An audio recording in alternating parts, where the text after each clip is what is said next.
Доброе утро, Стоп Гейм! В эфире InFact.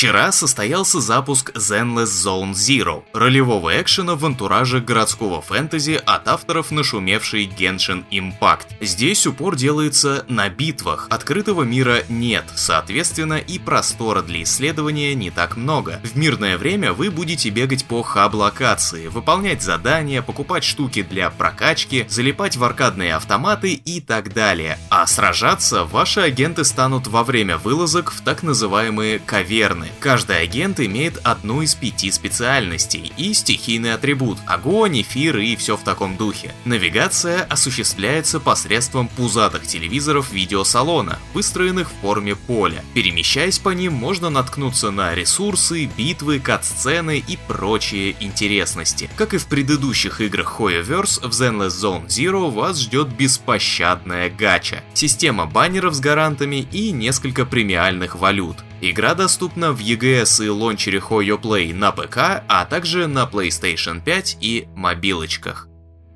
Создатель квестов «Дом русалок» и «Лоретта» Яков Бутузов анонсировал новую игру. На этот раз не квест, а хоррор-стратегию Anoxia Station. В недалеком альтернативном антиутопическом прошлом произошло извержение супервулкана, которое сделало поверхность Земли непригодной для жизни. Остатки человечества пытаются выжить под землей. Мы будем управлять подземной горнодобывающей станцией, исследовать глубины, добывать ресурсы, следить за своими подчиненными, чтобы те были сыты, довольны, не облучились радиацией, не сварились заживо и не сгинули во время землетрясений. Карты генерятся случайным образом. Ранения и смертельные исходы будут влиять на численность команды станции и усиливать психологическое давление. При этом каждый работник будет преследовать собственные цели. Anoxia Station выйдет в 2025 году в Steam.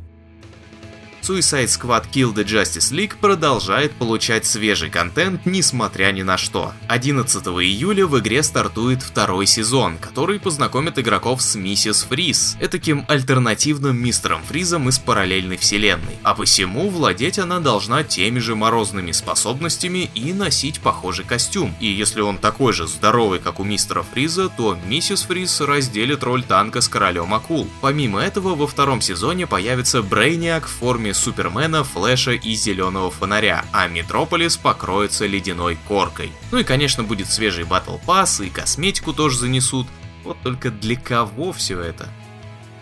Аналитики из VG Insights решили поисследовать базу данных Steam на предмет самых популярных игр. Так вот, они выяснили, что за последние 3 года более 35% всех продаж в магазинчике дяди Гейба приходится на кооперативные игры. А если рассмотреть период в последние 6 месяцев, окажется, что этот показатель составляет уже 46%. Ну тут уж, конечно, виноваты Palworld и Helldivers 2. Кроме того, средний тираж кооперативных игр в Steam 40 тысяч копий против 5000 одиночных проектов. Если взглянуть на 25% наименее популярных коопов и сравнить их с наименее популярными одиночками, то окажется, что кооперативы продаются вдвое лучше, а тираж 25% наиболее популярных коопов переваливает за 300 тысяч проданных штук. Статистика — дело, конечно, щекотливое, но как бы там ни было, это означает, что кооперативных игр будет выходить еще больше, просто потому что статистически они лучше продаются.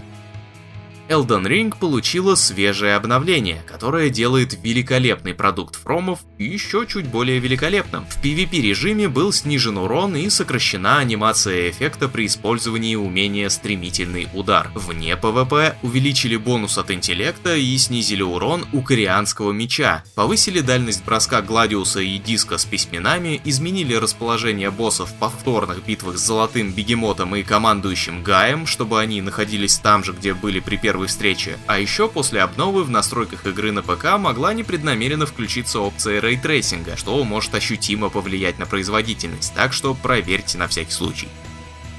Новая RPG от Obsidian под названием Evout должна выйти уже в этом году. Остались считанные месяцы. Однако это не мешает разработчикам заниматься переработкой основных игровых механик, в том числе боевой системы. Авторы рассказали, что после показа игры в январе они получили не самые приятные отзывы, касающиеся именно боевки. Конкретно игрокам не понравился ближний бой, который, по их словам, выглядел неправдоподобно. Студия не стала игнорировать критику и уже во время летнего показа продемонстрировала свежую систему. Убрали лишние паузы во время замаха, добавили новые эффекты и звуки, а кроме того пересобрали кучу различных мелочей, чтобы сражения стали более динамичными и сочными. Как оно ощущается на деле, мы узнаем осенью. Игра выйдет на ПК и Xbox Series.